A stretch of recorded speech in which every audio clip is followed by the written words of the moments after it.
കൊട്ടിയൂരമ്പലം കൈലാസമായി, ഭക്തപ്രവാഹത്തിൻ ഗംഗയാറായി, ദക്ഷന്റെ ഹോമത്തിൻ ഭൂമി വിളങ്ങി, ദക്ഷിണ കാശിയെ നമ്മൾ വണങ്ങി. കൊട്ടിയൂരമ്പലം കൈലാസമായി, ഭക്തപ്രവാഹത്തിൻ ഗംഗയാറായി, ദക്ഷന്റെ ഹോമത്തിൻ ഭൂമി വിളങ്ങി, ദക്ഷിണ കാശിയെ നമ്മൾ വണങ്ങി.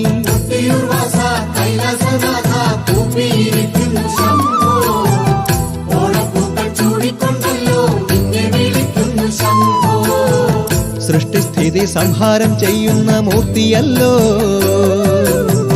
സത്യശിവ സൗന്ദര്യമേകും കൊട്ടിയൂർനാഥനല്ലോ.